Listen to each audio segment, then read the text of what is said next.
Assalamualaikum warahmatullahi wabarakatuh.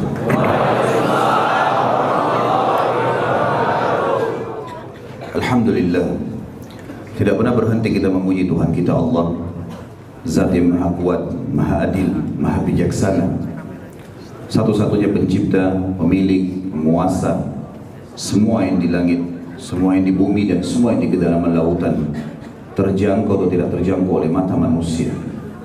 Zat yang maha hidup, berdiri sendiri dan terus menerus mengurus makhluknya.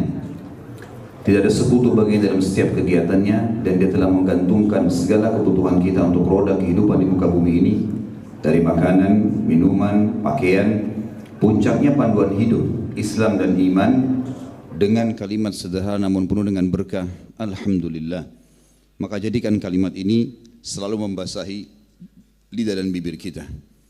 Selanjutnya kita panjatkan salam hormat kita penuh dengan cinta dan rindu kepada manusia terbaik, manusia yang telah disempurnakan oleh Sang Pencipta Allah jalur nasabnya, fisiknya, ilmunya, manusia yang telah membawa kepada kita hukum halal haramnya Allah, sehingga kita punya panduan hidup. Kita tahu mana yang boleh dan tidak boleh, mana yang diperintahkan dan dilarang oleh Sang Pencipta.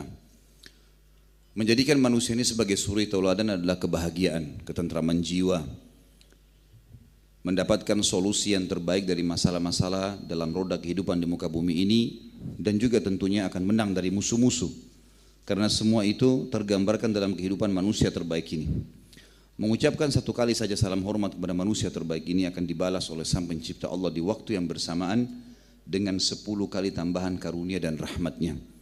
Maka sangat wajar sebagai pengikut yang setia kalau kita selalu membacakan salawat dan taslim kepada Nabi besar Muhammad sallallahu wa ala alihi wa sahbihi wasallam. Teman-teman sekalian, saya secara pribadi mengucapkan kepada teman-teman panitia yang sudah mengundang, jazakumullahu khairan, dan juga khusus bagi teman-teman yang hadir juga saya mengatakan jazakumullahu khairan atas kehadirannya. Dan tentu kami sangat gembira bisa melihat wajah-wajah kaum muslimin dimanapun mereka berada dan semangat dalam menuntut ilmu, karena memang ini adalah satu-satunya pondasi agama kita, ilmu.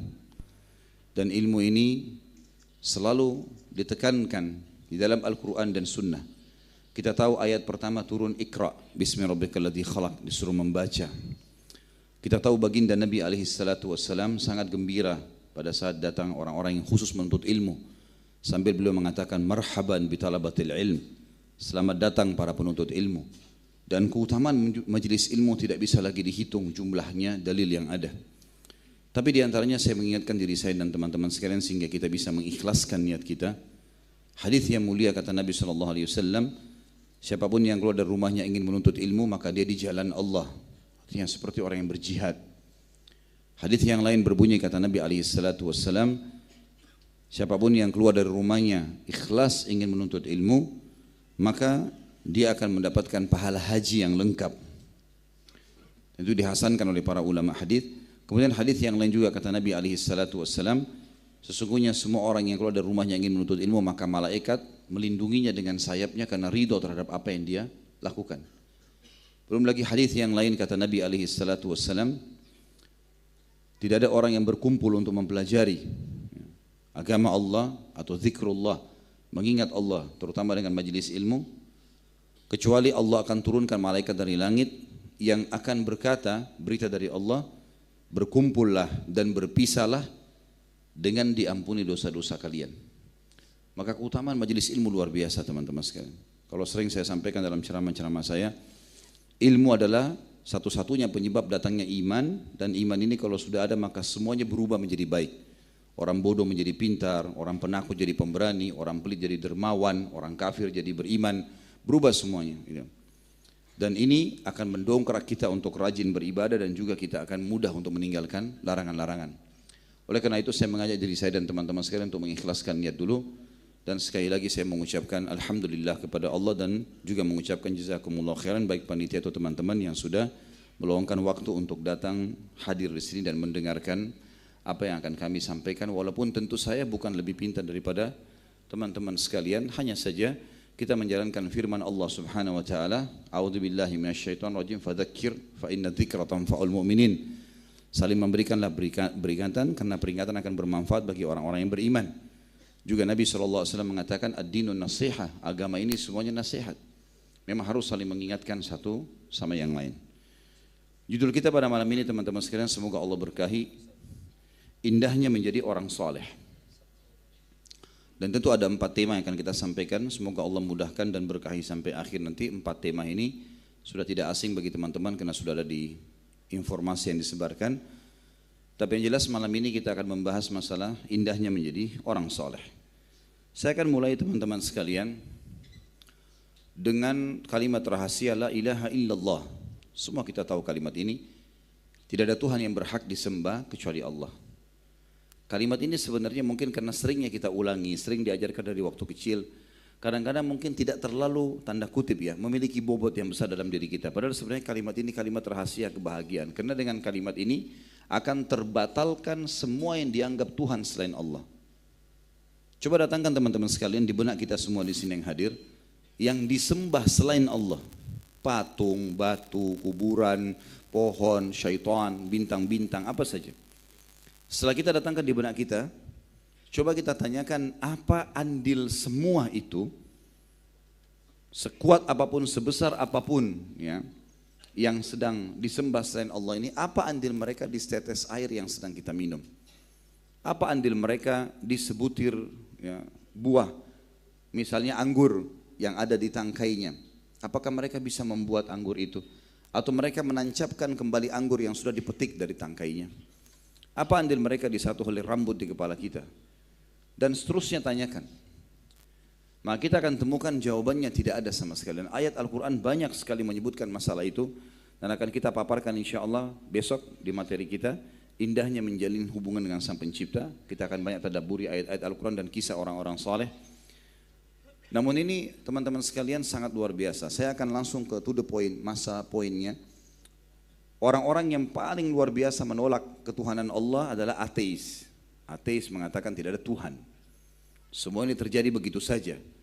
Pergantian siang malam, beragam macam hewan-hewan, warna kulitnya, bulunya, sistem pencernaannya, ukuran badannya, semua itu terjadi begitu saja. Dan semuanya ini begitu saja. Dan mereka mengatakan bahwasanya penduduk bumi yang paling canggih adalah manusia. Manusia oleh orang ateis dipuji-puji. Manusia ini penduduk bumi yang paling hebat. Bisa buat pesawat sekarang, bisa buat helikopter, bisa buat kereta api, bisa buat mobil, bisa buat handphone, bisa buat komputer dan segala macam. Baik teman-teman sekalian, kita coba masuk dalam alam pikirannya orang-orang ateis. Kita sekarang semua yang hadir ini manusia. Sekarang kalau kita dianggap oleh orang-orang ateis adalah penduduk bumi yang paling canggih dan mereka tidak akui ada Tuhan, tanya sekarang diri kita masing-masing, apa andil kita di setetes air yang kita minum? Apa andil kita di sehelai rambut yang ada di kepala kita? Sudah tahu enggak teman-teman sekalian? Coba di YouTube tentu ada cuplikan banyak penelitian ilmiah. Kalau seseorang gugur rambutnya, maaf kepalanya botak, dan dia ingin tanam rambut di Amerika itu satu helai rambut $10 harganya. Kita lahir sudah punya rambut dan jumlahnya banyak, bahkan kalau kita gundul tumbuh lagi, gratis. Apakah semua itu teman-teman sekalian tidak ada penciptanya, begitu saja terjadi? Apa andil mereka semuanya? Maka kita akan merucut kepada jawaban seperti yang Allah katakan. Semua yang kalian sembah selain Allah itu, mereka tidak punya kekuatan ataupun memiliki sesuatu walaupun seperti tipisnya kulit ari. Tidak ada sama sekali andil mereka. Yang paling unik adalah penyembah-penyembah berhala, patung. Ya. Ini paling banyak menyesatkan manusia. Makanya Nabi Ibrahim alaihissalam berkata dalam Al-Quran dikekalkan ya, dalam firman Allah, A'udzubillahi minasyaitonirrajim, Rabbi innahunna adghalna katsiran minan nas. Ya Allah, ini berhala paling banyak menyesatkan manusia. Patung, dia sendiri yang ukir, dia yang bentuk matanya, dia yang bentuk kupingnya, dia yang warnain, dia yang pikul, ditaruh di tempat, dan kalau rusak dia yang perbaiki, lalu dia panggil Tuhan. Makanya Umar bin Khattab radhiyallahu anhu pernah di zaman khilafah beliau lagi duduk-duduk, ya, kadang-kadang beliau senyum sendiri, tapi orang sekitar Umar ini segan untuk bertanya. Satu waktu ada orang yang memberanikan diri bertanya, wahai Amirul Mukminin, kenapa anda kadang-kadang senyum sendiri? Kata Umar, saya teringat masa jahiliyah dulu. Kami dulu di Mekah, kami diperintahkan dan sudah menjadi sebuah doktrin, harus kami menyembah berhala, harus.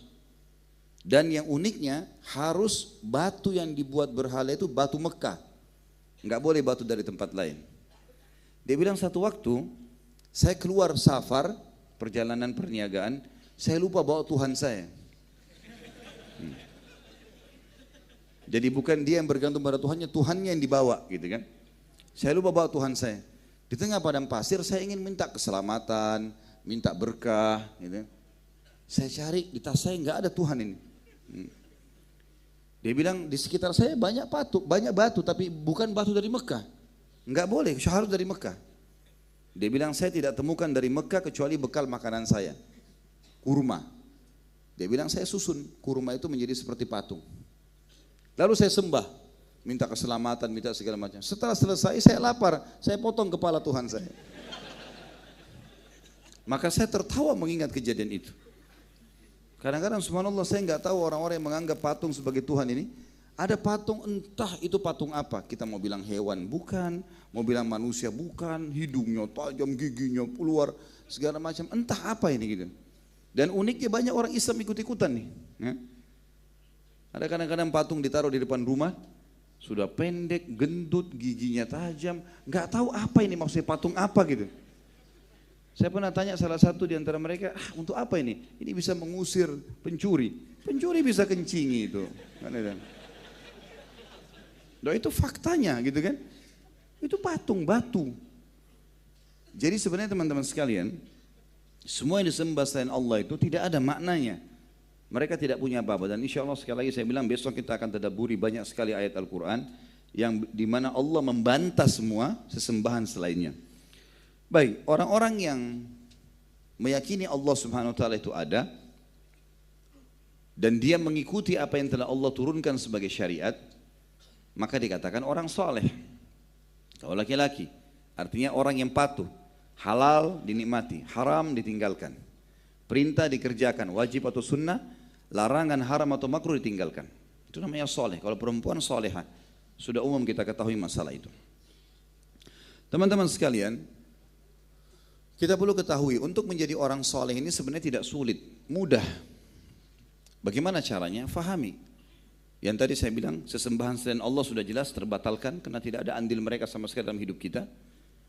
Kemudian orang yang patuh kepada Allah, kita temukan orang-orang yang terbentuk karakternya dan pribadinya menjadi orang yang baik. Karena memang agama Allah suruh itu, jujur, amanah, tanggung jawab, bakti sama orang tua, berbuat baik sama tetangga, apalah ya.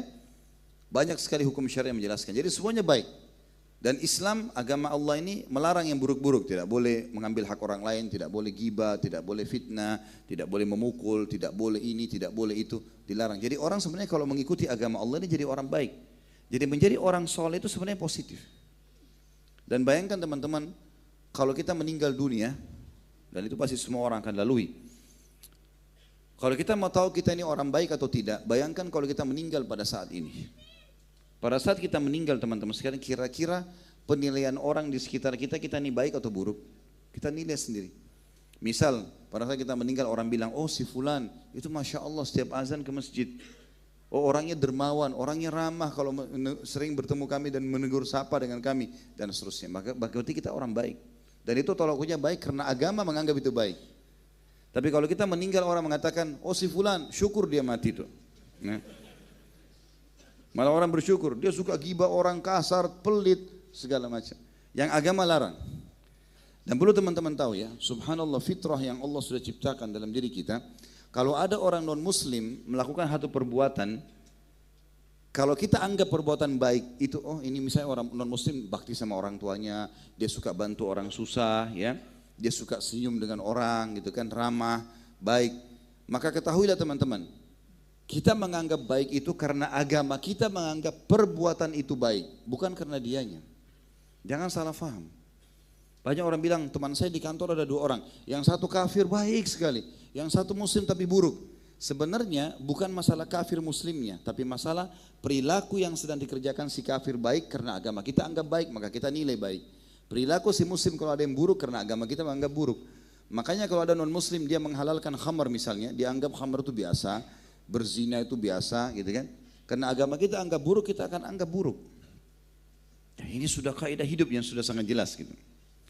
Baik teman-teman sekalian, orang yang patuh kepada Allah ini, orang yang saleh, sebagaimana judul kita indahnya menjadi orang saleh. Ini dibukakan oleh Allah Subhanahu wa taala banyak sekali hal-hal dan tidak boleh antum ragu dengan masalah itu. Nanti kita akan sebutkan 17 poin manfaat orang menjadi orang soleh dan soleha, dan itu janji Allah. Ini bukan janji seorang raja, bukan janji manusia, bukan janji seorang atasan di kantor, bukan janji orang tua kepada anaknya. Allah sang pencipta yang sudah ditekankan dalam Al-Quran, innallaha la yukhliful mi'ad wa man asdaqu minallahi qila wa man asdaqu minallahi haditha. Siapa yang lebih jujur daripada Allah? Allah tidak pernah pungkiri janjinya, jadi kan? Maka Allah menjanjikan teman-teman orang-orang yang patuh, saleh akan dibukakan banyak sekali manfaat yang kita sebutkan, rezeki yang luas, keturunan, kerajaan, segala macam. Nanti akan kita paparkan dengan contoh-contoh. Dan sebaliknya, lawan saleh adalah fasik atau fajir, orang yang durhaka. Itu pasti dihukum. Dan jangan pernah mengkhayal, saudaraku seiman, kalau anda berbuat satu perbuatan dosa, Allah tidak hukum saya. Dusta besar, anda pasti dihukum hari ini atau besok. Sekecil apapun dosa yang kita kerjakan, itu akan dihukum sama Allah. Dan minimal hukuman yang pertama datang adalah terharamkannya seorang muslim yang berbuat dosa dari amal soleh.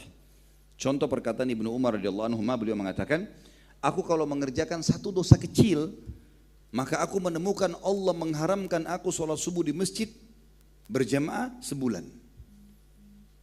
Sebagian ulama salaf berkata tentang masalah ini dari tabi'in, aku mengetahui kalau aku punya dosa pada saat aku melihat perubahan sikap dari istriku, tungganganku, bahkan tikus yang masuk dalam rumahku. Jadi perbuatan dosa itu sekecil apapun ada hukumannya. Jangan coba zona itu, gak usah. Dosa bukan untuk dicoba, tapi untuk diketahui dan dihindari. Gak usah bilang, oh saya masih muda, gak apa-apa, saya mau coba dulu bagaimana itu zina, bagaimana itu mabuk. Gak usah, gak perlu kita coba. Gitu kan? Kita tahu racun, untuk apa dicoba? Sudah cukup tahu informasi, oh racun berbahaya, pahit, udah tinggalin aja, gak usah coba-coba. Sudah tahu kalau ugal-ugalan balap jatuh bisa luka, gak usah coba-coba. Saya balap aja itu nanti jatuh baru saya tahu. Gak perlu kan? Orang yang cerdas gak perlu seperti itu, mestinya ya. Jadi jangan pernah mengkhayal teman-teman sekalian kalau kita berbuat dosa kemudian tidak dihukum sama Allah. Pasti makin besar dosa kita buat makin besar hukumannya, hati-hati. Nanti saya sebutkan dalil-dalilnya berhubungan dengan masalah itu ya. Juga dari satu sisi teman-teman sekalian, untuk membuat kita punya benteng agar tidak terjerumus pada pelanggaran, maka fahami poin penting di sini. Semua yang Allah halalkan buat kita, ya, itu lebih banyak itemnya daripada apa yang Allah haramkan. Saya kasih contoh, kalau Allah haramkan babi, jangan makan babi ya, ini bentuknya babi itu. Mukanya, kulitnya, suaranya, ini babi. Karena manusia suka membangkang. Kalau Allah enggak ciptain babi, nanti hari kiamat dia bilang, ya Allah engkau haramkan babi tapi saya tidak tahu mukanya. Nah ini mukanya babi, ini kulitnya, jangan makan, ya haram. Baik, babi Allah haramkan. Lihat gantinya, sapi, kambing, ayam, ya kelinci, semua hewan air. Berarti yang dilarang satu, sedikit, yang halal banyak. Kalau Allah memberikan kita potensi syahwat untuk makan, teman-teman sekalian, mau makan daging tapi Allah haramkan semua jenis daging, wajar antum melanggar. Ini enggak, itemnya sedikit. Allah haramkan misalnya khamar, enggak boleh minum minuman keras, memabukkan. Kata Nabi SAW, semua yang kalau dikonsumsi banyak memabukkan maka sedikitnya haram. Alkohol, kalau orang minum segentong mabuk, maka berarti setetesnya haram. Gitu kan? Begitu sabda Nabi SAW. Baik, Allah ganti, kita kan dahaga, haus, Allah ganti dengan air putih, sirup, madu, ya banyak. Gantinya banyak. Allah haramkan zina, jangan zina ya. Pelampiasan biologis, Allah memang membuat kita punya syahwat. Allah sebutkan dalam Al-Quran. A'udzubillahi minasyaitonirrajim, zuyina linnasi hubbus syahwati minan nisa. Perhatikan kalimat detail dari Allah. Allah menghiasi dalam jiwa laki-laki, perempuan juga sama terjadi. Hub syahwat, rasa cinta diikuti dengan syahwat. Memang kita mau melihat, mau mencium, mau memeluk, itu Allah kasih. Potensi itu Allah kasih memang. Karena dengan cara begitu kita mau berhubungan biologis, terjadilah populasi manusia, berkembang biak. Kalau Allah nggak kasih kita syahwat, kita nggak mau bersentuhan dengan lawan jenis kita, maka tidak ada populasi manusia. Tapi ada dua istilah, yang salah namanya zina, yang benar namanya nikah. Allah kasih jalan kok, bukan tidak. Zina sama nikah teman-teman, bedanya antara langit dan bumi. Zina selalu dimulai dengan ketakutan. Orang masuk hotel ketakutan. Allah kasih kekhawatiran. Dan akhirnya dia pun biologis buru-buru. Dan biologis yang dilakukan buru-buru ini teman-teman sekalian, efeknya adalah kualitas spermanya buruk, sel telur kualitasnya juga buruk. Anak yang lahir juga buruk nanti. Dan kita sudah tahu anak hasil zina dianggap anak yang haram lah, nggak ada statusnya, nggak ada warisan, nggak ada penisbatan nama kepada pemilik sperma. Jadi sudah dilakukan dengan takut dan juga masalah nih, banyak rentetan hukum. Baik, kalau orang menikah, sama-sama pelampiasan syahwat. Nikah sama zina bedanya 5 menit saja. Kalimat akad. Si wali wanita mengatakan saya nikahkan kamu sama anak perempuan saya, si fulana binti fulana. Si mempelai laki-laki mengatakan saya terima nikahnya. Kurang dari 5 menit kalimat ini. Kemudian ada 2 saksi, ada mahar, maka sudah sah pernikahan. Perhatikan, orang masuk di kamar, di rumah mertuanya pun orang semua tahu, mertuanya tahu dia akan biologis. Tapi beda dengan tadi orang masuk hotel ketakutan, ini tidak masuk kamar gembira. Kemudian dia biologis juga dia gembira.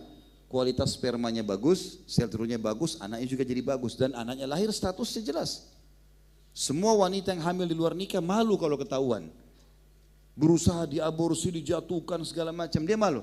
Kalau perempuan yang halal dari suaminya, hamil pun ditanya, ibu hamil? Iya alhamdulillah, nggak malu. Itu sudah fitrah.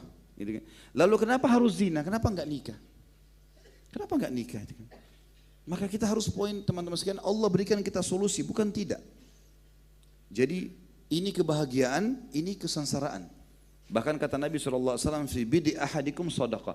Di kemaluan kalian ada pahala besar. Kata para sahabat, ya Rasulullah, ayati ahaduna ahlahu walahu fihi ajr. Wahai utusan Allah, kami gauli istri kami, dapat kenikmatan, kami dapat pahala lagi. Kata Nabi SAW, ara'aitum law wada'tumu fil haram alakumul wizr. Tidakkah kalian lihat kalau kalian letakkan kemaluan kalian pada yang haram? Perhatikan di sini nikah sama zina. Di sini kalau nikah dapat pahala besar setiap biologis, kalau zina dapat dosa besar. Tidakkah kalian lihat kalau kalian letakkan pada yang haram, zina, kalian dapat dosa besar? Kata para sahabat, bala ya Rasulullah. Iya wahai utusan Allah. Kata Nabi SAW, wa kadzalika fil halal. Begitu juga kalau yang halal. Jadi setiap kita berhubungan biologis sama istri kita atau sama suami kita, maka kadar pahalanya besarnya sama dengan kadar besarnya dosanya orang zina. Jadi sebenarnya Allah memberikan solusi-solusi, bukan tidak. Kalau kita dikasih syahwat baru kita dilarang biologis, mungkin wajar orang melanggar. Jadi teman-teman sekalian, ini bisa menjadi sebuah benteng yang akan memberikan jawaban kepada kita kenapa kita harus berhenti dari dosa. Kan begitu. Karena ada gantinya, bukan tidak ada. Ada gantinya. Cuma mungkin dalam masalah pernikahan memang harus kita beberapa persepsi, beberapa keyakinan tanda kutip ya yang diambil oleh beberapa suku di Indonesia, di negara kita yang kita bicara lingkupnya, itu yang kadang-kadang menyulitkan pernikahan. Mahar yang mahal, harus selesai dulu kuliah gitu kan. Jadi sebenarnya nikah itu ibadah teman-teman, tidak ada hubungannya sama prestasi dunia. Tidak ada hubungannya sama sekali. Sahabat itu kalau dia mau menikah, dia lihat hari ini, dia lamar hari ini, malamnya sudah suami istri. Enggak kayak kita 6 bulan dulu booking ya, gedung gitu kan.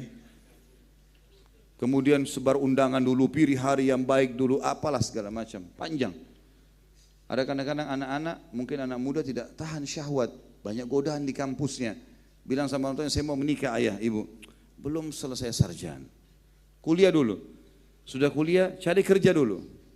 Lama-lama ubanan anaknya ini. Orang tuanya enak, punya tempat syahwat, anaknya gimana? Kan dia terganggu. Mesti dinikahkan. Saya tahu beberapa ikhwah teman saya, Masya Allah, mereka pada saat kami masih kuliah di Madinah, itu mereka menikah masih tingkat 1, tingkat 2 kuliah dan lulus, berhasil, nggak ada masalah, malah hidupnya lebih tenang. Kecuali memang kalau beberapa orang ikhwah atau akhwat yang masih bisa mengontrol diri, dia menganggap nanti dia selesai sarjana itu hak dia. Tetapi ada orang yang tidak bisa dengan itu. Maka jangan sampai membuka pintu-pintu syaitan. Saya akan bacakan beberapa ayat Al-Quran teman-teman sekalian dalam pembukaan materi kita ini. Tentang masalah janji Allah untuk orang beriman dan ancaman Allah untuk orang-orang yang berbuat maksiat. Dan tidak akan pernah sama.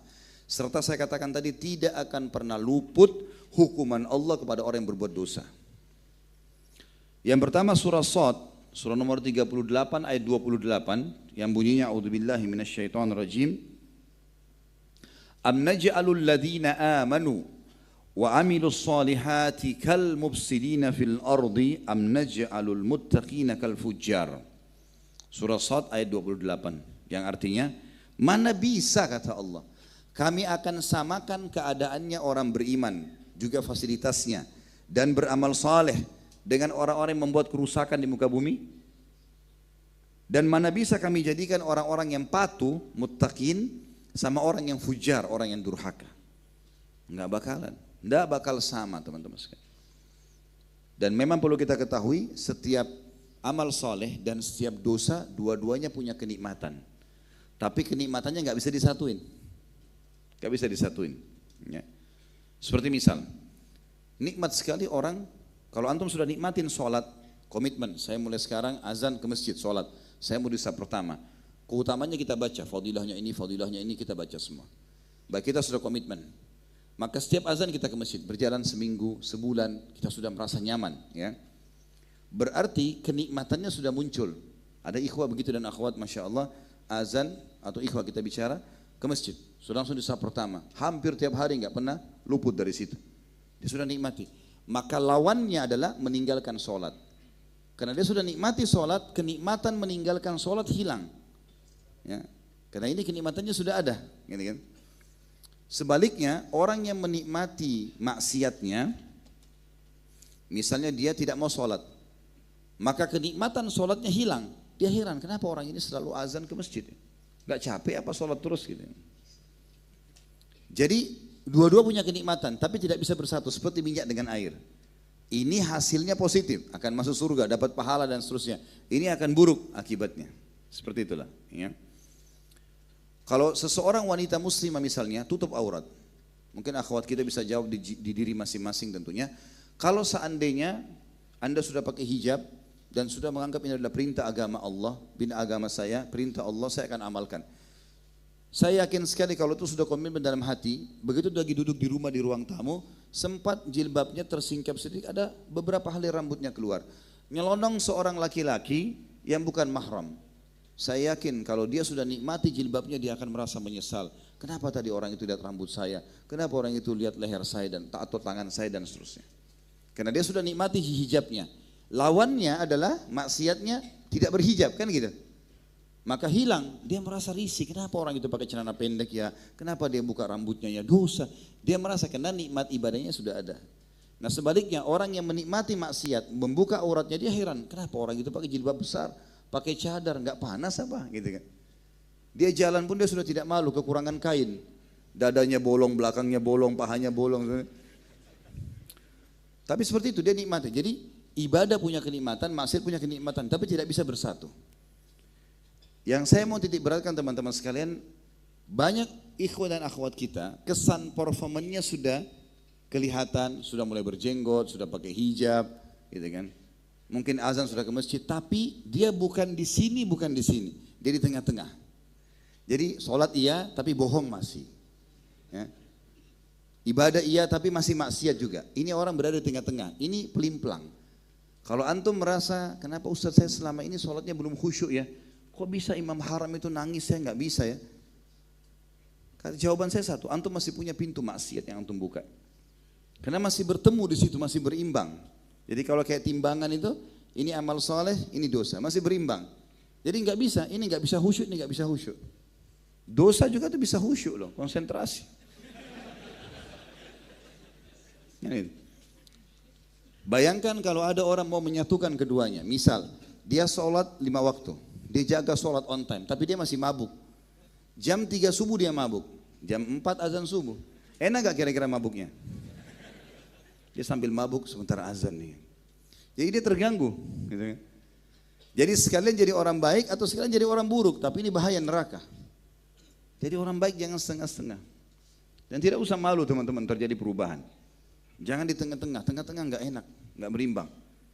Ibadah iya, maksiat iya, tidak ada gunanya gitu. Akan mengganggu dia sendiri.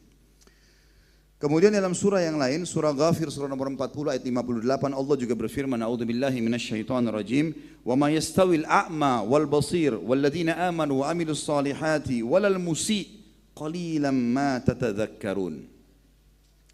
Yang artinya, tidak akan pernah sama antara orang buta dan orang yang melihat. Orang yang buta lambat langkahnya, dia tidak tahu bahaya akan menimpa dia, ada lubang di depannya, dia nggak tahu. Orang buta. Kata Allah tidak akan sama orang buta dengan orang melihat. Orang melihat bisa beraktivitas lebih cepat, dia tahu bahaya akan menimpa dia. Kata Allah, begitu pula tidak akan pernah sama antara orang-orang yang beriman dan beramal soleh dengan orang yang berbuat maksiat.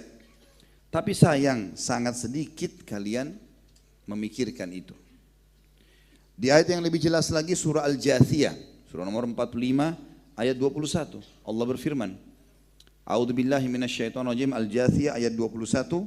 Am hasibal ladzina ijtara'us sayyiati an naj'alahum kalladzina amanu wa amilus solihati sawa'am mahyahum wa mamatuhum sa'a ma yahkumun. Apakah orang-orang yang berbuat dosa itu, pelanggaran-pelanggaran yang Allah larang, mereka mengira kami akan samakan mereka dengan orang-orang yang beriman dan beramal soleh, baik kehidupan mereka selama hidup dunia ataupun kematian mereka? Sungguh buruk apa yang telah mereka nilai itu. Jadi tidak akan pernah sama. Nanti kita kasih contoh-contoh. Di antaranya tentu yang paling jelas kisah-kisah para nabi-nabi.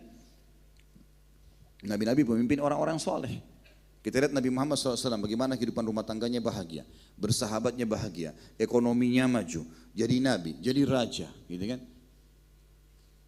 Dan kita lihat rivalnya, lawannya beliau Abu Lahab, Abu Jahal, punya harta ya, tapi akhirnya meninggal dalam keadaan kafir, dikalahkan dalam peperangan, punya masalah. Sampai Abu Lahab itu waktu mau meninggal teman-teman sekalian, waktu dia meninggal karena badannya mengeluarkan cairan yang busuk, ya. Itu anak-anaknya pun tidak ada yang mau urus jenazahnya, sampai dilemparin dengan batu di kamar tidurnya, sampai tertumpuk batu baru ditinggalkan karena busuknya. Anak-anaknya takut menular penyakit yang sedang dianu oleh ayahnya. Jadi beda sekali kondisinya. Dan semua nabi-nabi, kita lihat Nabi Musa juga begitu alaihissalam. Karena kesolehannya Fir'aun raja yang kaya waktu itu Allah binasakan, dan Musa dijadikan sebagai pemimpin di Palestina akhirnya, dan Bani Israel diberikan kerajaan. Dan keturunannya pun datang seperti itu. Datang setelahnya Daud, Sulaiman, Yahya, Zakaria, ya, Ayub, Zulkifli, semuanya datang menjadi nabi-nabi. Dan Allah sebutkan dalam surah Al-An'am masalah itu, surah nomor 6 ayat 85, A'udzubillahi minasyaitonirrajim, kullum minas salihin. Semua nabi-nabi bisa berhasil menang, dan kisahnya disuruh kita wajib kita kenal mereka, itu karena mereka semua adalah orang-orang saleh. Kemudian yang terakhir teman-teman sekalian adalah surah Al-Ankabut. Dalam ini masih pembukaan. Bisa tahan panasnya? Lupain aja panasnya gitu kan. Anggap tidak ada panas. Antum kadang-kadang harus olahraga susah untuk keluarin keringat. Ini enggak usah olahraga. Dapat ilmu sudah sekalian gitu kan. Dalam surah Al-Ankabut surah nomor 29 ayat 4 Allah berfirman, surah nomor 29 Al-Ankabut ayat 4, A'udzubillahi minasyaitonirrajim, am hasibal ladzina ya'maluna sayyiati an yasbiquna sa'a ma yahkumun.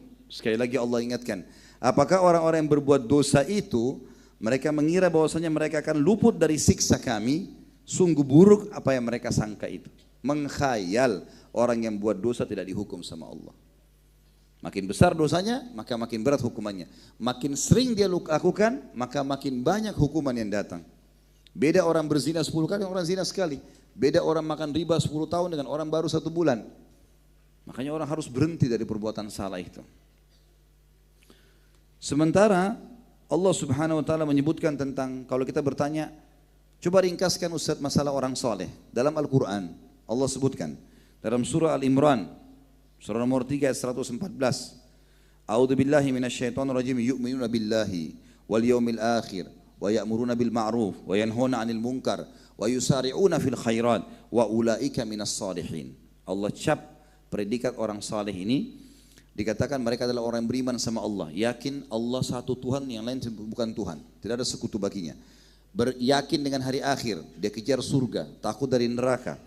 Selalu menyuruh kepada kebaikan-kebaikan, perintah Allah diingatkan kepada manusia dan melarang dari kemungkaran, dan mereka selalu berlumba-lumba dalam kebaikan-kebaikan.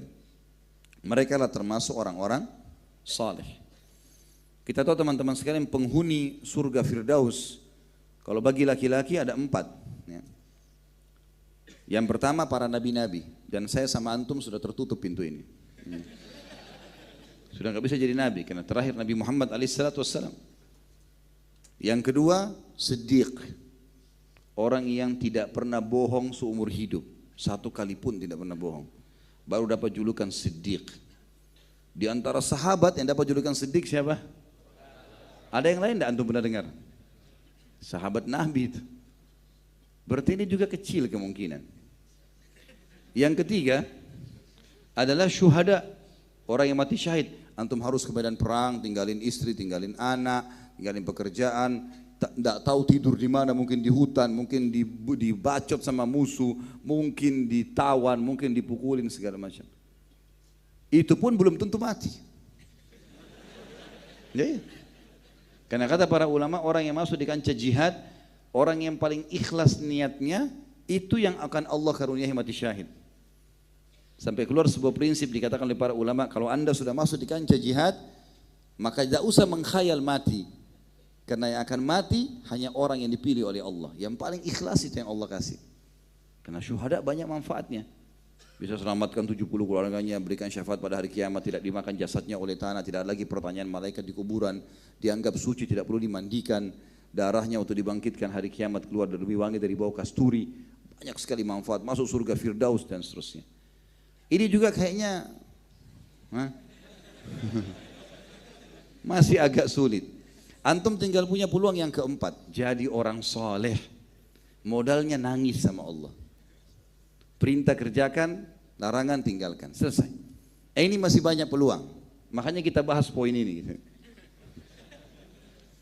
Dan Allah bilang beriman kepada Allah sederhana, yakin Allah ada, hari akhir, berbuat amal-amal untuk hari akhir, surga dan takut dari neraka, menyuruh kepada kebaikan yang sudah kita tahu dari ilmu agama ajarkan, melarang dari kemungkaran, larang semua yang haram-haram, dan juga selalu berlumba-lumba dalam kebaikan. Ya. Kemudian juga disebutkan di dalam surah An-Nisa tentang orang-orang saleh ini, surah nomor 4 ayat 69, A'udzubillahi minasyaitonirrajim, wa may yuti'illaha wa rasulahu faulaika ma'al ladzina an'ama Allahu 'alaihim minan nabiyyin was-siddiqin wasyuhada'i was-shalihin wa hasuna ulaika rafiqa. Siapapun yang mentaati Allah dan Rasulnya, semua yang Allah dan Rasulnya perintahkan dikerjakan, yang dilarang jauhi, maka mereka akan diberikan nikmat bersama dengan para nabi-nabi, para siddiq, para syuhada dan orang-orang saleh. Dan mereka lah orang-orang yang telah mendapatkan kelebihan dan keutamaan. Baik teman-teman sekalian, kita sekarang masuk ke poin 17 poin manfaat menjadi orang saleh.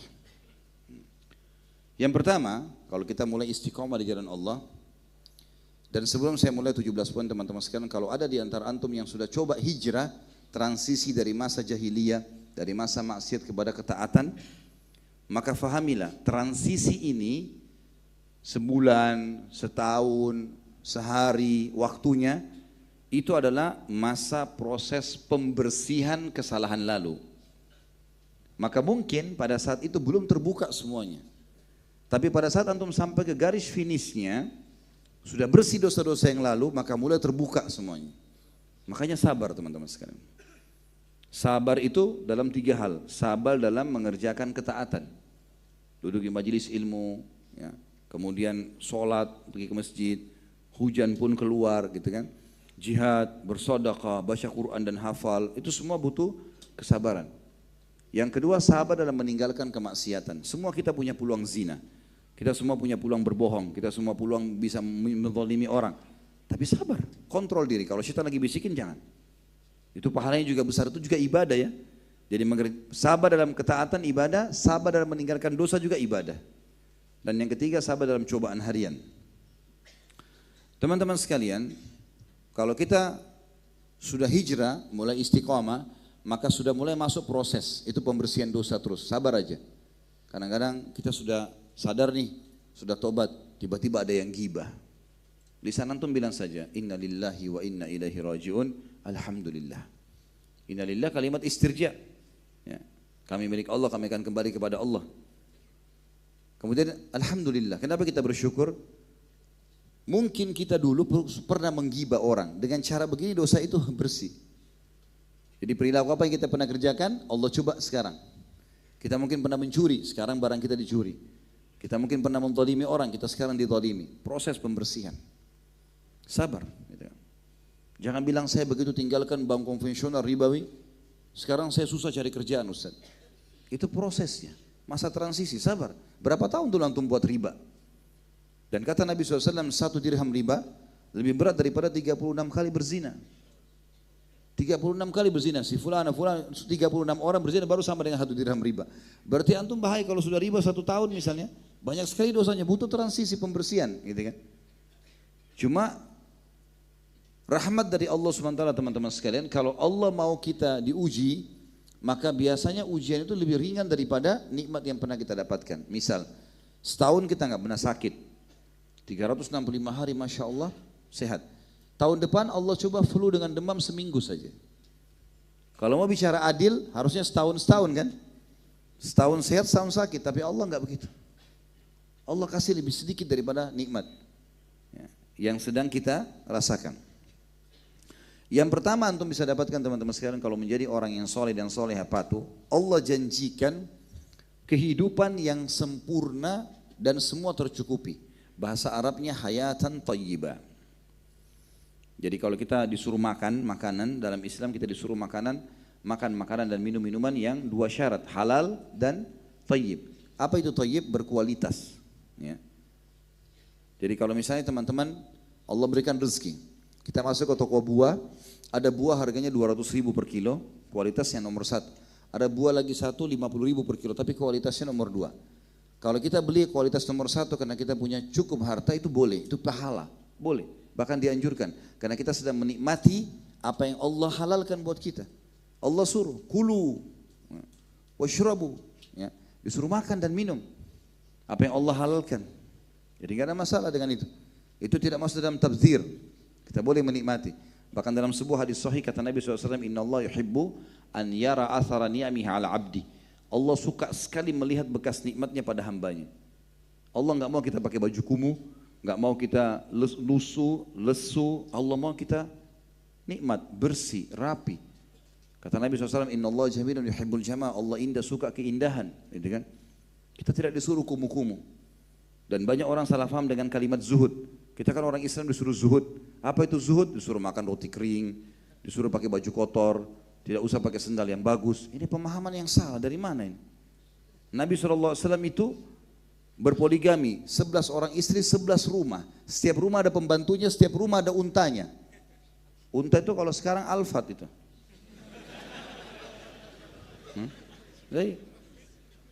Nabi SAW punya banyak pembantu. Ada pembantu khusus untuk siapin sendal sama siwak beliau sallallahu alaihi wasallam, Abdullah bin Mas'ud. Ada pembantu khusus untuk mengatur pelanah kudanya beliau kalau mau berperang, kalau mau safar, namanya Kirkira. Ada orang khusus untuk belanja di pasar, Anas bin Malik. Banyak pembantu Nabi SAW. Ada sahaya beliau yang selalu mendampingi beliau kemana-mana, Zaid bin Haritha dan anaknya Usama bin Zaid dan seterusnya.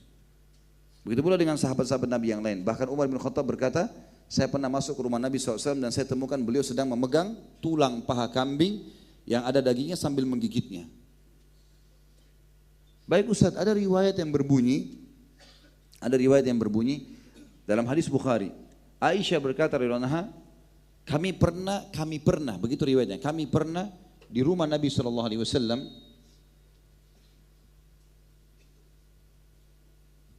Mungkin kita tidak fokus ke pertanyaan dulu. Fokus ke tema dulu. Jam 9 menit lagi. Saya tidak buka pertanyaan ya. Tema saja dulu ya. Setuju? Alhamdulillah. Walaupun cuma segelintir manusia menjawab. Sampai mana tadi? Saya lupa. Riwayat Aisyah radhiyallahu anha. Rupanya cuaca udara panas ini bagus, membuat tidak ngantuk ya. Jadi ingat gitu. Aisyah pernah berkata radhiyallahu anha, kami pernah di rumah Nabi SAW tidak menyalakan api selama sebulan. Maksudnya tidak masak sebulan. Dan makanan dan minuman kami adalah aswadain. Aswadain itu kurma sama air putih. Banyak orang meletakkan riwayat ini, mengatakan itu buktinya Nabi pernah di rumahnya nggak ada makanan. Keliru ini. Siapa yang bilang tidak ada makanan? Karena Aisyah menyebutkan di kutipan hadis radhiyallahu anha, kami tidak makan kecuali 2 konsumsi, minum air putih dan kurma. Dan kurma itu makanan bergizi. Dan ulama hadis mengatakan semestinya kita bersangka baik dengan Nabi SAW. Ini terjadi sekali saja dalam riwayat kalau beliau pernah rumahnya tidak masak, tidak menyalakan api 1 bulan. Dan kata para ulama kalau kita sangka baik dengan Nabi SAW berarti beliau sedang menerapi keluarganya minum air putih sama kurma. Dan sebagian tokoh-tokoh herbal di Timur Tengah, maksudnya para ulama yang menguasai herbal ini mengatakan termasuk terapi kesehatan kalau orang mau sehat, dia coba sebulan cuma makan kurma dan minum air putih. Jadi itu bukan masalah Nabi SAW susah hidupnya, bukan. Keliru. Ya. Karena banyak riwayat yang lain Nabi SAW suka minum susu kambing, suka minum susu unta dan seterusnya. Ya. Jadi kita boleh menikmati kehidupan. Ya. Nabi Allah SWT menjanjikan tentang orang yang soleh dan soleh ini mendapatkan kehidupan yang baik dalam surah An-Nahl surah nomor 16 ayat 97 yang bunyinya a'udzubillahi minasyaitonirrajim man amila salihan min dzakarin aw untha wa huwa mu'minun falanuhyiyannahu hayatan thayyibah wa lanajziyannahum ajrahum bi ahsani ma kanu ya'malun. Siapapun yang beramal soleh dari laki-laki dan perempuan sementara dia beriman, maka pasti kami akan berikan dia kehidupan yang thayyibah, kehidupan yang sempurna dan terpenuhi semuanya. Dan kami pasti akan balas mereka dengan pahala yang melimpah. Teman-teman juga harus adil ya. Ustadz, keadaan saya pas-pasan. Tetangga saya orang non-muslim punya mobil Mercy, rumahnya mewah. Kalau antum bandingkan diri antum sama dia, antum tidak adil. Kalau mau tahu besarnya nikmat Allah pada kita, pertemukan dengan orang yang sepadan. Sama-sama gajinya, ya, mirip postur tubuhnya, gitu kan. Nah ini bedakan nih sekarang. Baru kita tahu. Saya pernah naik mobil di Singapura, mulai muter-muter naik taksi. Mukanya ini supir taksi kalau di Indonesia orang kaya ini. Nah iya. Kan umumnya kita tahu teman-teman turunan China sini kan mampu ya.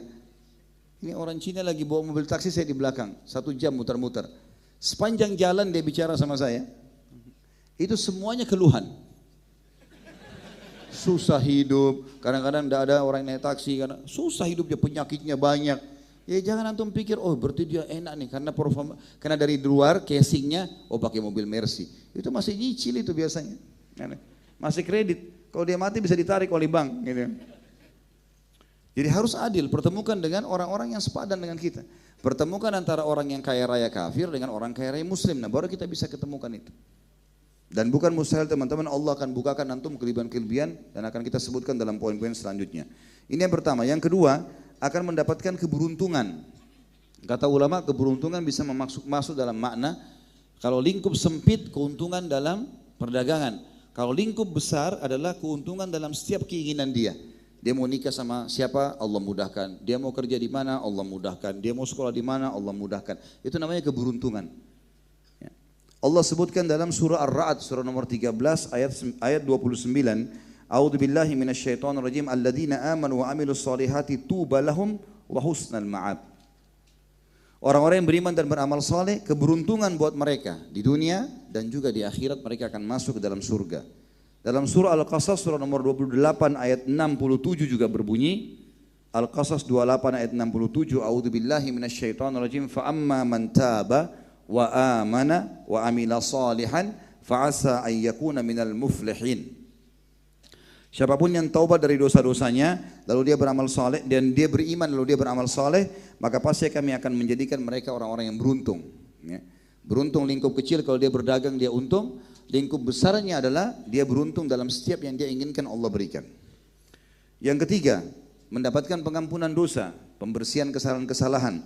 Sebagaimana Allah berfirman dalam surah Al-Maidah, surah nomor 5 ayat 9. A'udzu billahi minasyaitonir rajim. Wa'adallahu alladhina amanu wa amilus solihati lahum maghfiratun wa ajrun 'azim. Allah menjanjikan dengan janji yang benar siapapun yang beriman dan beramal soleh, mereka pasti dibersihkan dosa-dosanya dan akan diberikan pahala yang besar. Juga dalam surah Hud, surah nomor 11 ayat 11 Allah berfirman, A'udzubillahi minasyaitonirrajim. Ini potongan pertengahan ayat. Illal ladzina sabaru wa amilus solihati ulaika lahum maghfiratun wa ajrun kabir. Siapapun yang sabar dalam kehidupan dunia ini, sabar dalam melakukan ketaatan, sabar dalam meninggalkan dosa, sabar dalam cobaan harian, dan beramal soleh, maka mereka akan mendapatkan pembersihan dosa-dosa mereka yang lalu, dan mereka akan mendapatkan pahala yang besar. Selanjutnya yang keempat, tadi yang ketiga pengampunan, yang keempat dia akan mendapatkan petunjuk dari Allah atau hidayah. Maksudnya petunjuk adalah setiap dia sedang hadapi masalah, Allah berikan jalan keluar. Disebutkan dalam surah Yunus, surah nomor 10 ayat 9, A'udzubillahi minasyaitonirrajim, innal ladzina amanu wa amilus solihati yahdihim rabbuhum biimanihim. Orang-orang yang beriman dan beramal soleh pasti Allah akan berikan petunjuk kepada mereka. Kata ulama tafsir, petunjuk, kalau ada masalah dia bisa jalan keluar. Kalau dia mau memandu orang lain, Allah juga mudahkan dia untuk menyampaikan kebenaran. Allah akan berikan mereka petunjuk karena iman mereka.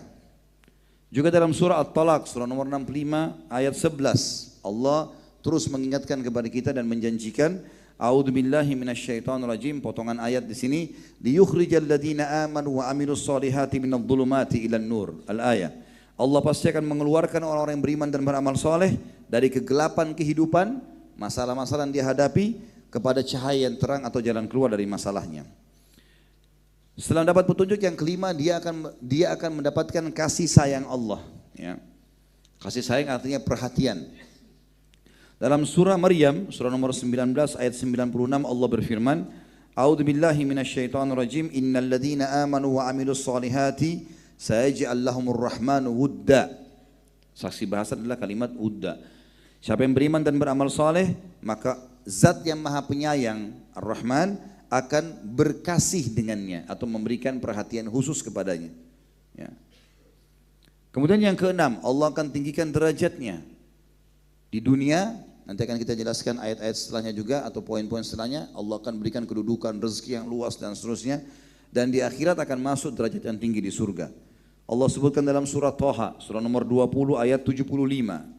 A'udzubillahi minasyaitonirrajim. Wa may ya'tihi mu'minan qad 'amilas solihati fa ulaika lahumud darajatul ula.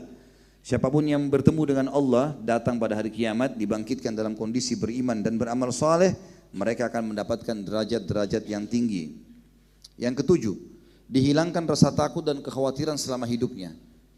Tidak akan pernah takut dimanapun dia berjalan sendirian, dia hidup di mana, dia terasingkan, tetap Allah akan jamin dia tidak ada ketakutan dalam hidupnya. Sebagaimana Allah sebutkan dalam surah Al-Ma'idah, surah nomor 5 ayat 69. A'udzubillahi minasyaitonirrajim. Man amana billahi wal yaumil akhiri wa amila salihan fala khaufun alaihim wa lahum yahzanun. Siapapun yang mengaku beriman kepada Allah dan hari akhir dan beramal saleh, maka tidak ada ketakutan dalam hidup mereka dan tidak ada kesedihan. Seberat apapun cobaan dia akan hadapi dengan tenang. Allah akan tanamkan ketenangan di dalam hatinya. Ini tentu yang ketujuh. Yang kedelapan teman-teman sekalian, maaf masih ada satu lagi di poin nomor 7 tadi, masalah tidak ada ketakutan. Dalilnya surah Thaha surah nomor 20 ayat 112. A'udzubillahi minasyaitonirrajim wa may ya'mal minas salihati wa huwa mu'minun fala yakhafu dzulman wala hadma. Siapapun yang beramal saleh sementara dia beriman, maka tidak ada yang dia takuti dari kezaliman, tidak akan ada kezaliman menimpahnya dan tidak akan dikurangi sedikit pun haknya, akan kembali kepada dia. Sampai ulama mengatakan rezeki halal akan kembali walaupun hilang di tengah-tengah padang pasir. Yang kedelapan, Allah akan bukakan rezeki yang luas. Ini janji Allah. Allah berfirman dalam surah Al-Hajj, surah nomor 22 ayat 50. A'udzubillahi minasyaitonirrajim. Falladzina amanu wa 'amilus solihati lahum maghfiratun wa rizqun karim. Orang-orang yang beriman dan beramal saleh, mereka akan mendapatkan pembersihan dosa dan mereka akan mendapatkan rezeki yang karim. Karim itu artinya mulia, melimpah dan selalu cukup. Juga dalam surah Ar-Rum, surah nomor 30 ayat 45 Allah berfirman, A'udzubillahi minasyaitonirrajim liyajziyal ladzina amanu wa 'amilus solihati min fadlih. Kalimat fadli jadi saksi bahasan. Allah akan membalas orang yang beriman dan beramal saleh, diberikan karunia-Nya yang luas atau rezeki. Yang kesembilan, Allah janjikan kedudukan yang tinggi di muka bumi. Dan puncaknya, kalau dia terus dalam ketaatan dan istiqomahnya, Allah berikan dia kerajaan. Kita tahu Abu Bakar, Umar, Uthman, Ali radhiyallahu anhum ajma'in. Ini sahabat-sahabat Nabi dulu adalah orang-orang Badui di padang pasir di Mekah. Mekah itu kampung kecil, nggak ada yang kenal. Mereka mungkin tidak pernah mengkhayal akan jadi khalifah atau raja. Tapi Allah berikan mereka dengan keimanannya. Ayat yang mulia dalam surah An-Nur, surah nomor 24 ayat 55 Allah berfirman, A'udzubillahi minasyaitonir rajim.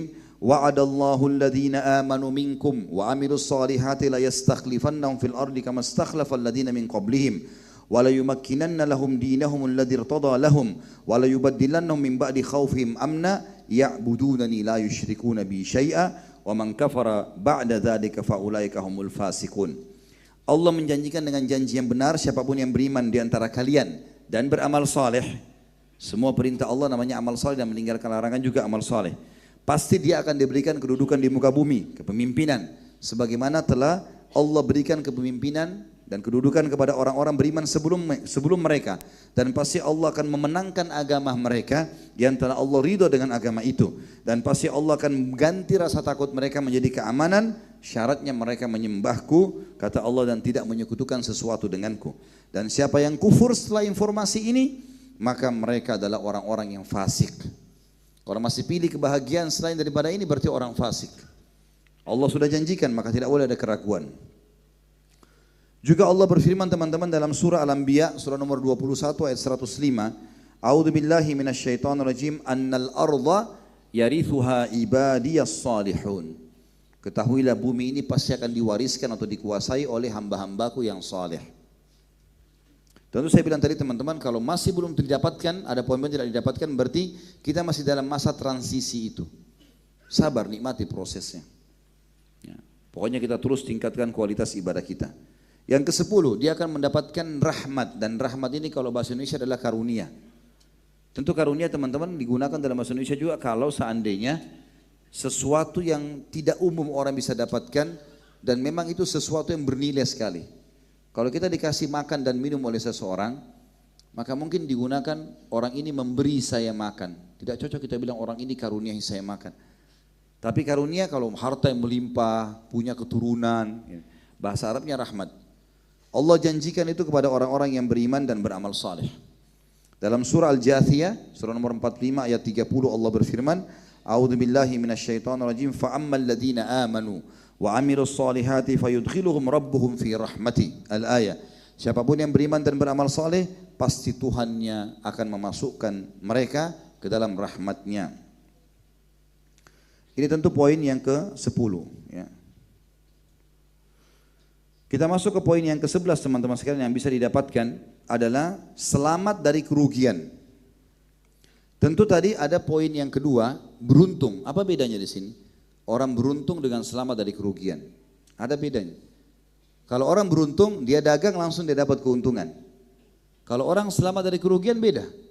Misal perusahaan kita nggak jadi dirampok oleh orang, itu berarti selamat dari kerugian. Jadi ada perbedaan dasar di sini. Jadi dua-duanya Allah janjikan. Beruntung, dagang dia berhasil, apa yang dia niatkan dia dapatkan, dan juga dia bisa selamat dari kerugian. Artinya tidak ditipu oleh orang-orang. Allah berfirman tentang masalah itu dalam surah yang sudah kita hafal semuanya, surah Al-Asr. Ya, ini yang paling gampang dihafal dan paling banyak dipakai sholat, gitu kan? Surah nomor 103 dan 3 ayat lengkap. A'udzubillahi minasyaitonirrajim, wal asr, demi waktu kalian lalui di dunia. Innal insana lafi khusr, semua manusia pasti lalui kerugian, ditipu orang segala macam. Apa kata Allah? Illal ladzina amanu wa amilus solihat, kecuali orang yang beriman dan amal soleh tidak akan disentuh dengan kerugian itu. Kalau antum masih rugi berarti ada masalah dulu. Mungkin antum pakai modal yang haram, mungkin antum juga pernah nipu orang. Tapi kalau antum istiqomah tidak akan terjadi. Janji Allah enggak mungkin salah. Kata Allah, kecuali orang beriman dan beramal saleh, wa tawasaw bil haqq, saling mewasiatkanlah, turun-temurunkan ini, sampaikan kebenaran ini, wa tawasaw bis sabr, dan saling mewasiatkan agar bersabar menikmati prosesnya. Yang ke-12, mereka dicap sebagai generasi terbaik. Mereka dijanjikan menjadi generasi terbaik. Allah, maksudnya generasi terbaik ini teman-teman sekalian adalah generasi yang akan dikenang akan dinukil kisah-kisah mereka. Seperti kisah para sahabat, kita hanya nukil kan. Setiap kita dengarkan kisah para sahabat, iman kita bertambah, kita termotivasi mengerjakan seperti dia. Itu namanya generasi terbaik, dikenang kebaikan-kebaikannya. Allah sebutkan dalam surah Al-Bayyinah, surah nomor 98 ayat 7. A'udzu billahi minasyaitonir rajim, illal ladzina amanu wa amilus solihati ulaika hum khairul bariyah. Orang-orang yang beriman dan beramal saleh mereka adalah khairul bariyah. Salah satu tafsirnya adalah generasi emas. Generasi yang terus Allah akan kenangkan kepada manusia yang lain agar hidup mereka menjadi pelajaran dan orang-orang terus mengerjakan dan dia panen pahala. Yang ke-13, Allah janjikan akan bertemu dengan Allah dan melihat ke wajah Allah yang mulia.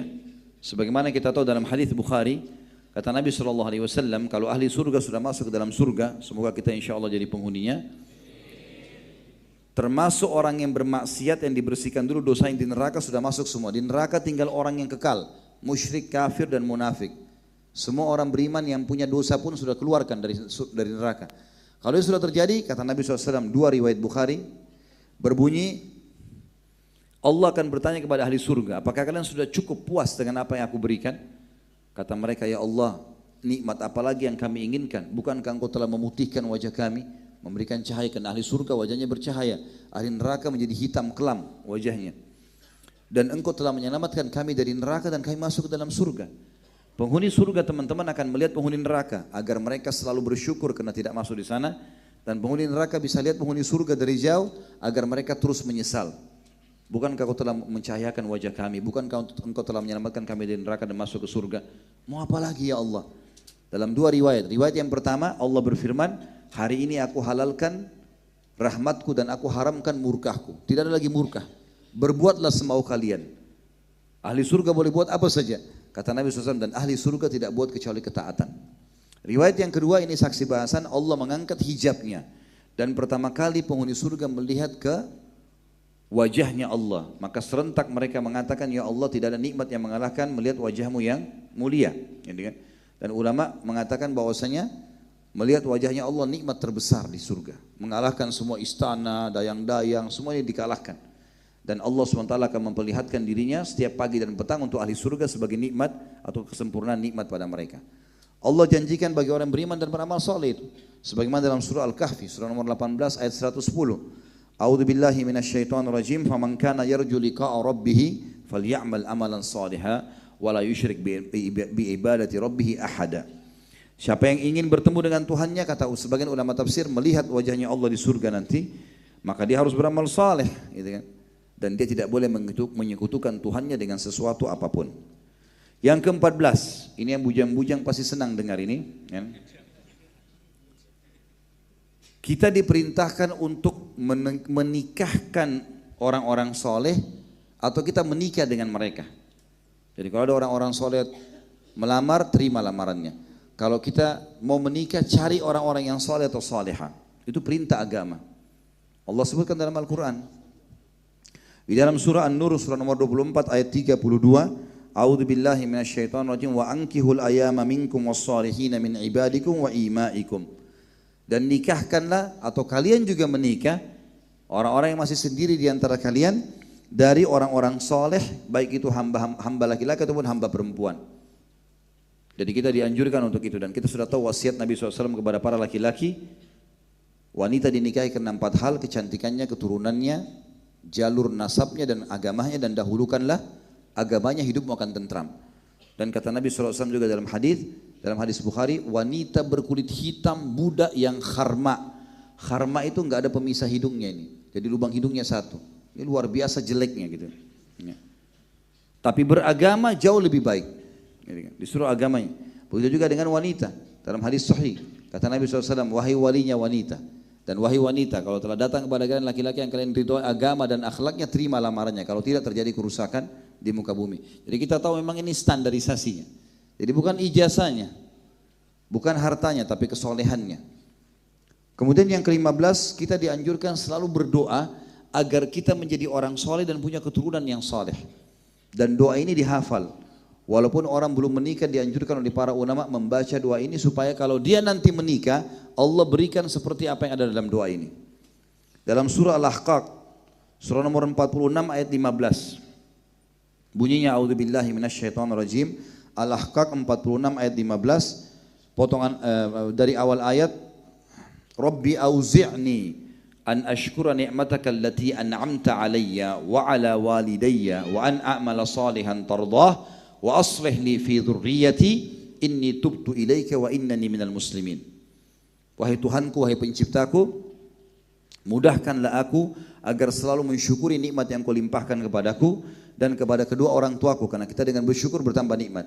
Dan mudahkanlah aku agar aku selalu melakukan amal soleh, serta karuniakanlah dan perbaikilah keturunanku agar kesolehan itu terwariskan pada mereka. Sesungguhnya aku taubat kepadamu atas dosa-dosa yang lalu dan aku mengaku sebagai orang-orang yang muslim. Dan ini doa, saksi bahasan kita minta, mudahkan aku beramal soleh dan wariskan kepada ahli warisku. Juga dalam surah Shaffat, surah nomor 37 ayat 100, Allah berfirman, A'udzubillahi minasyaitonirrajim, Rabbi habli minas salihin. Ya Allah, karuniakan aku keturunan semuanya yang saleh. Selanjutnya teman-teman sekalian, yang ke-16 adalah orang-orang yang saleh dan saleha. Dan ini untuk menjadi orang yang mengerjakan perintah, teman-teman, ada dua hal yang saya ingin titik beratkan. Yang pertama, kalau mau rajin berbuat satu perbuatan ibadah, selalu cari tahu janji Allah di situ. Selalu cari tahu janji Allah di situ. Jangan pernah luput untuk itu. Jadi kalau misalnya antum mau rajin sholat malam, maka coba baca beberapa hadis tentang fadilah sholat malam, keutamaannya. Mau rajin sedekah, baca keutamaannya. Mau rajin haji umrah, bakti sama orang tua, apa saja, baca keutamaan. Itu akan memotivasi kita untuk mengerjakan. Kalau mau meninggalkan dosa, misalnya ada orang yang bertanya, Ustaz, saya masih riba, saya masih berzina, bagaimana cara meninggalkannya? Maka saya mengatakan, baca ancaman Allah. Baca 5-6 hadis tentang orang riba diapain, orang zina diapain, kita akan tinggalkan. Maka ini penting sekali dilakukan kalau orang itu mau mendapatkan pahala yang besar dan istiqomah dalam masalah agama ini. Yang kedua teman-teman sekalian, ibadah itu harus dipaksa. Harus antum paksakan diri sholat malam, harus paksakan diri baca Quran, harus paksakan diri tutup aurat, harus paksakan diri jujur. Gak bisa enggak? Karena kalau kita tidak paksakan diri, mulai malam ini tidak dipaksakan diri sholat malam, pastikan sampai kita meninggal tidak akan sholat malam. Karena syaitan tidak mau kita sholat malam. Buku amal kita harus kosong. Maka harus dipaksa. Al-Quran yang antum beli, ditaruh di rak di rumah, kalau tidak dipaksakan diri berdiri, ambil, jadwalkan, baca selembar sehari, sampai kita meninggal, sampai punya cucu pun Al-Quran tetap di situ. Dan cucu kita hanya mengatakan, oh itu Quran kakek saya dulu. Itu Quran nenek saya. Nggak ada gunanya. Syaitan termasuk menanamkan angan-angan kosong. Nanti aja sholatnya, di rumah saja. Itu orang masih kuat, gak usah bantu. Teman-teman, kalau ibadah di depan mata, tugas kita eksekusi, bukan menilai. Azan nih, ada masjid kita lewat. Sholat sini enggak ya? Kayaknya masjid sana aja. Bukan saatnya menilai, sudah azan, sholat di situ. Kecuali ada hal-hal yang tidak benar di situ, ya. Masjid dirar, masjid yang dibangun banyak kemusyrikan, mungkin kita cari masjid yang lebih baik, mungkin. Tapi kalau tidak ada, tidak, bukan saatnya untuk menilai. Ada orang miskin lewat, ini orang benar enggak ya? Itu anaknya betul atau pinjaman? Bukan saatnya menilai. Orang lagi minta kita kasih. Dan innamal a'malu binniyat. Allah akan balas dengan kadar niat. Misal di majelis kita ini ada orang bawa proposal, ini saya mau bangun masjid 100 juta misalnya. Baik, kita semua nyumbang nih, terkumpul 100 juta. Sebulan kemudian kita tahu orang itu bohong, ternyata uang itu dibawa lari. Kita rugi? Tidak sama sekali. Innamal a'malu binniyat. Allah akan balas dengan kadar niat kita. Walaupun dia belum bangun masjid, kita dapat pahala istana di surga. Jadi nggak ada ruginya, tidak usah nilai orang. Tugas kita eksekusi pada saat itu. Kalau kita biasakan diri membuat ibadah, teman-teman, ini penting sekali. Artinya kita memaksakan diri untuk menjadi orang soleh atau soleha. Nanti kalau kita punya uzur satu waktu, sakit, stroke, gila, musafir, ya, semua ibadah yang antum kerjakan pada saat lagi sehat dan mukim, tetap pahalanya jalan. Sebagaimana disebutkan dalam sebuah hadis yang sahih, kata Nabi SAW dalam hadis Bukhari Muslim, siapapun yang terbiasa mengerjakan ibadah pada saat dia lagi sehat, lagi tenang, maka Allah tetap akan menggulirkan pahalanya pada saat dia punya uzur. Riwayat Bukhari yang lain, siapa yang sudah niat untuk membaca hizib Al-Quran. Misalnya dia niat sholat malam ini baca surah Al-Baqarah. Misal. Ternyata baru 2 rakaat dia sholat sudah azan subuh. Dia nggak bisa selesaikan. Pahalanya tetap dikasih lengkap surah Al-Baqarah yang sudah dia niatkan. Ini kalau kita biasa kerjakan, kita biasa puasa Senin Kamis misalnya. Kemudian kita terudzur satu waktu musafir, sakit, mungkin hilang akal, gila. Pahalanya tetap berjalan. Ini yang dimaksud dengan poin ke-16. Banyak sekali ayat Al-Quran yang berbunyi dengan masalah itu, tapi saya ringkaskan. Di antaranya ayat yang paling nyata ada satu ayat disebutkan dalam 3 surah sekaligus. Ini poin ke-16 dan tinggal 1 poin saja. Surah Fussilat, surah nomor 41 ayat 8. Yang kedua surah Al-Insyiqaq, surah nomor 84 ayat 25. Dan yang ketiga surah At-Tin, surah nomor 95 ayat 6. Ayatnya pendek sekali.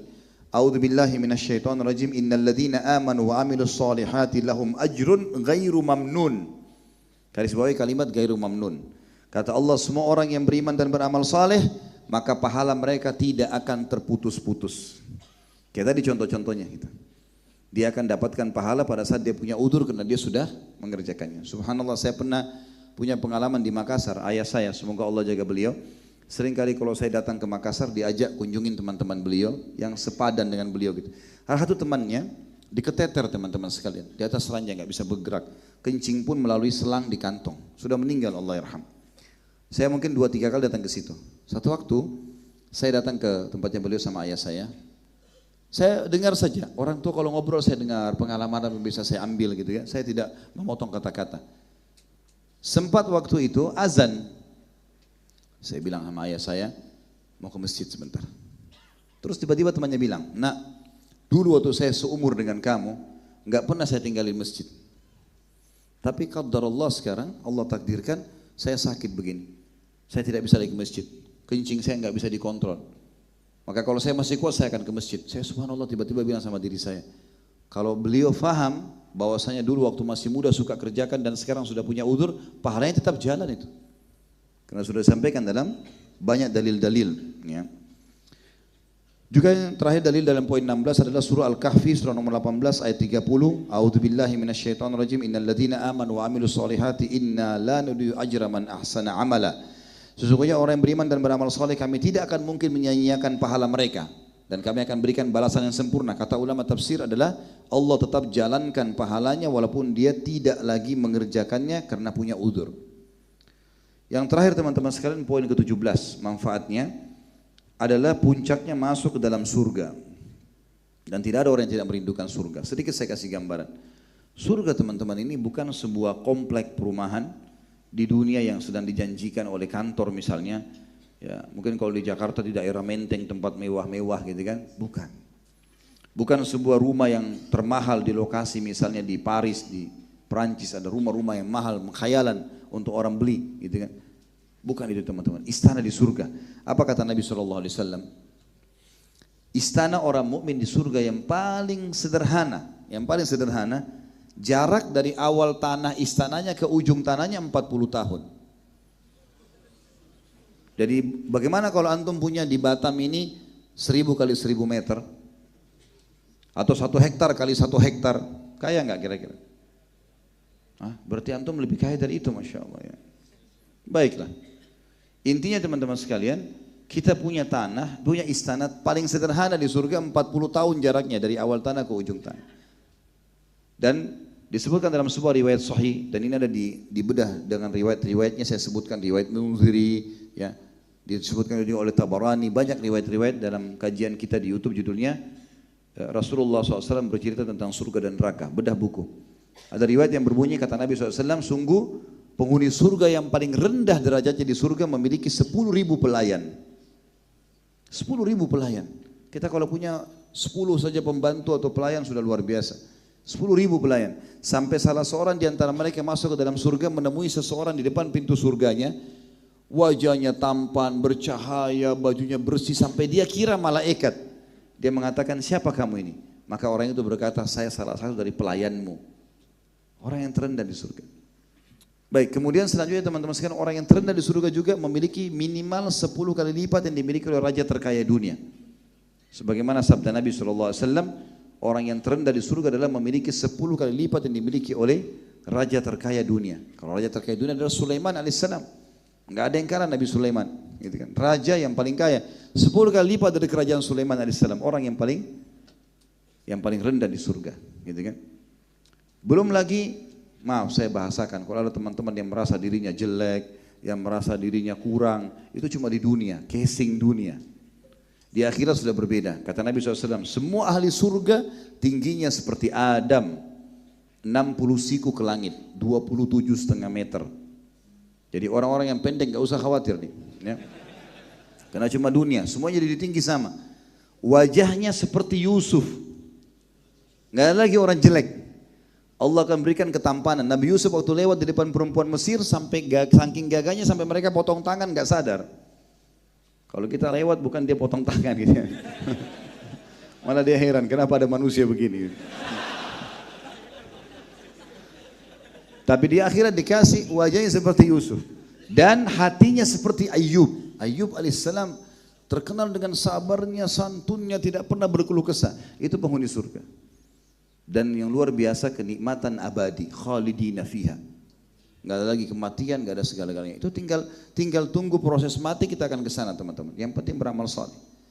Allah janjikan, saya bacakan ayatnya sebagai penutup. Pertama dalam surah Ghafir, surah nomor 40 ayat 40. A'udzubillahi minasyaitonirrajim.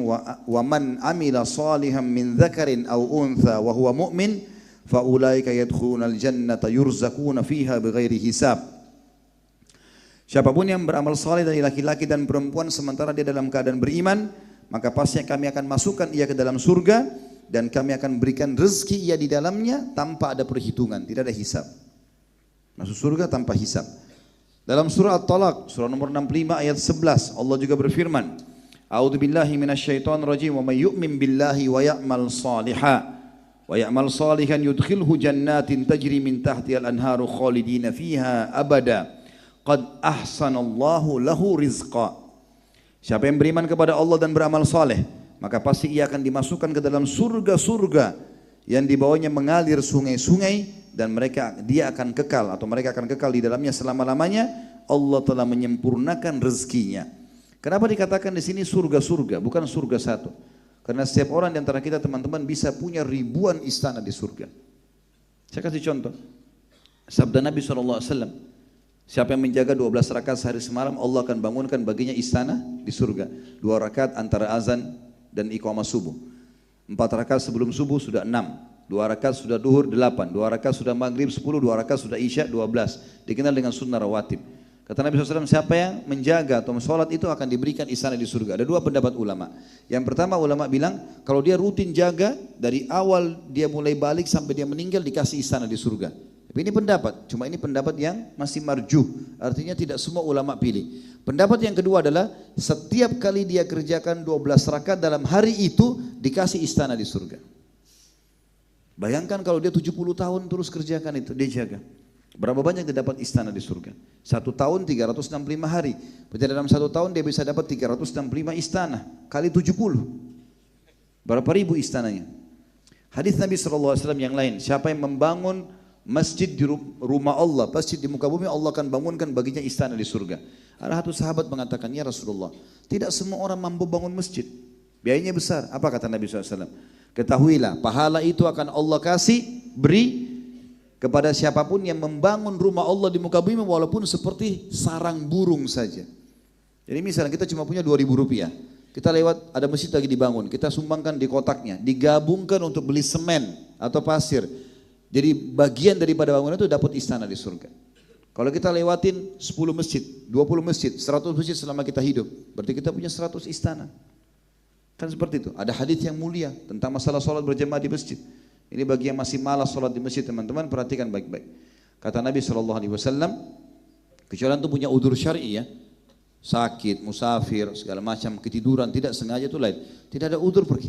Kata Nabi SAW, siapapun pergi ke masjid dikasih 1 istana di surga. Pulang dari masjid 1 istana di surga. 1 hari 5 waktu sholat, 1 hari untuk bisa dapat 10 istana di surga. Mudah sekali, gitu kan? Jadi makanya mudah kita mendapatkannya dengan amal-amal seperti ini. Jadi bisa kita dapat banyak sekali surga. Kita juga tahu hadis Nabi SAW yang berbunyi, siapa yang puasa akan masuk dari pintu Rayyan, siapa yang sholat akan masuk dari pintu sholat, siapa yang jihad akan masuk dari pintu jihad. Lalu kata Abu Bakar, ya Rasulullah, apakah ada orang dipanggil dari semua pintu itu? Artinya setiap pintu gerbang, ada sholat, ada pintu gerbangnya, di dalamnya ada kem istana. Maka kata Abu Bakar, ya Rasulullah, ada enggak orang di gerbang sholat ada istananya, di gerbang puasa ada istananya, jihad ada istananya? Kata Nabi SAW, ada. Dan kau salah satunya, hai Abu Bakar. Karena semua dikerjakan sama dia. Berarti orang bisa punya ribuan istana ini. Luar biasa banyaknya. Dan ini bisa kita dapatkan teman-teman sekalian. Yang penting penyakit al-malas dihilangkan. Ya. Surah Al-Baqarah selanjutnya surah nomor 2 ayat 25. A'udzu billahi minasyaitonir rajim. Wa basyiril ladzina amanu wa 'amilus solihati anna lahum jannatin tajri min tahtihal anhar. Kullama ruziku minha min thamaratin rizqan qalu hadha alladhi ruzikna min qabl wa utubihi mutasyabiha wa lahum fiha azwajun mutahhara wa hum fiha khalidun.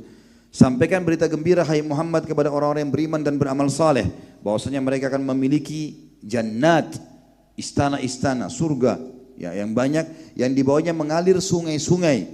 Setiap kali mereka diberikan rezeki dari buah-buahan, maka mereka berkata, ini yang sudah kami nikmati kemarin atau sebelumnya.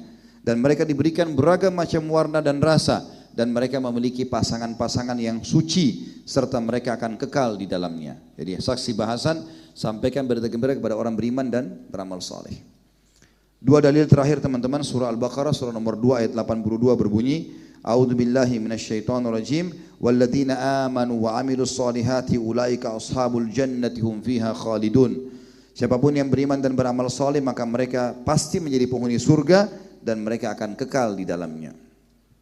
Dalil yang terakhir surah An-Nisa. Jadi ini ayat disebutkan dalam di dua tempat tapi satu ayat saja. An-Nisa surah nomor 457 dan An-Nisa 122. Jadi ayat 57 sama ayat 122 berbunyi a'udzubillahi minasyaitonirrajim walladzina amanu wa 'amilus solihati sanudkhiluhum jannat. Dan orang-orang yang beriman dan beramal saleh maka kami akan masukkan mereka ke dalam surga.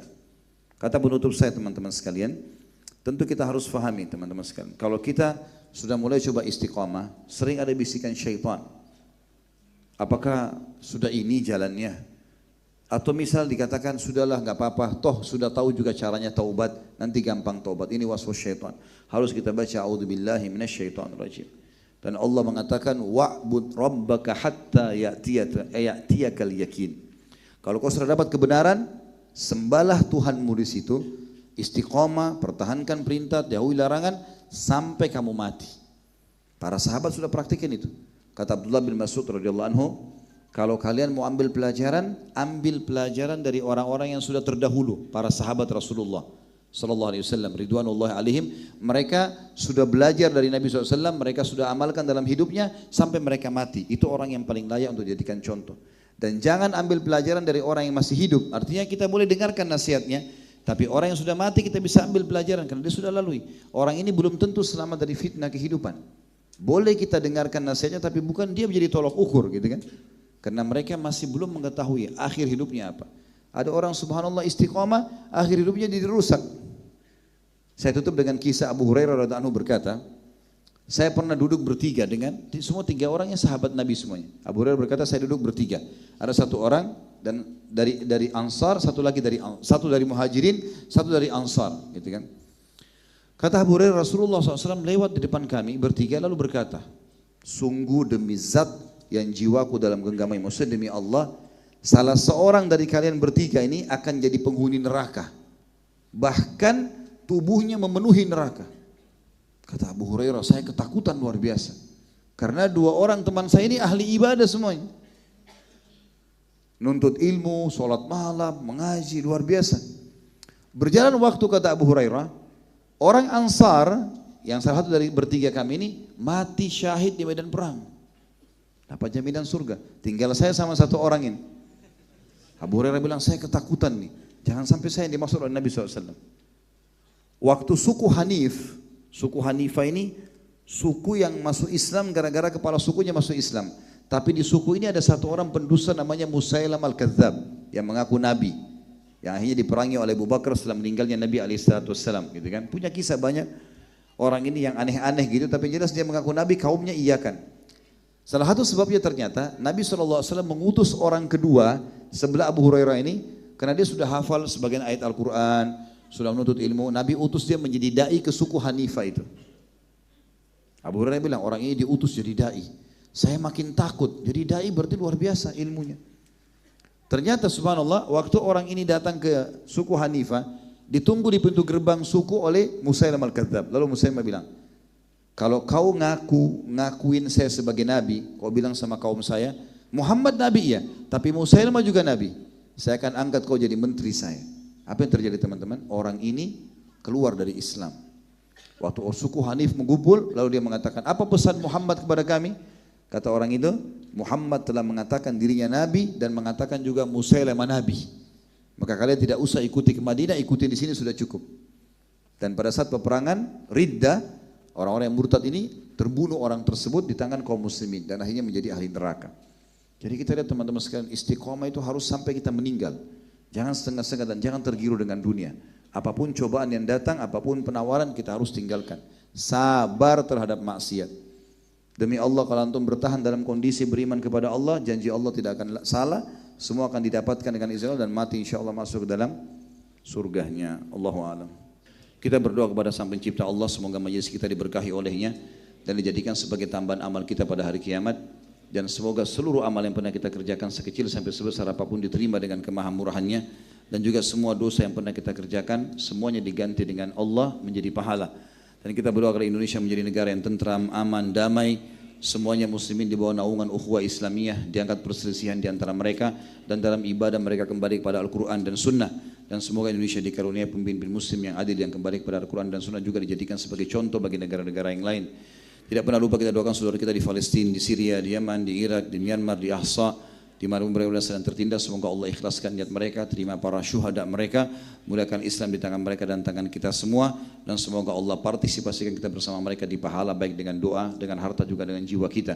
Dan semoga Allah dengan kemahamurahannya yang saya yakin sedang mendengar kita karena Dia maha mendengar, melihat kita karena Dia maha melihat, maha mengetahui karena Dia maha mengetahui, agar menyatukan kita semua di surga firdausnya tanpa hisab, sebagaimana kita disatukan di majlis yang mulia ini. Kalau ada benar dari Allah, kalau salah dari saya mohon dimaafkan. Subhanakallahumma wa bihamdika asyhadu an la ilaha illa anta astaghfiruka wa atubu ilaik. Wassalamualaikum warahmatullahi wabarakatuh.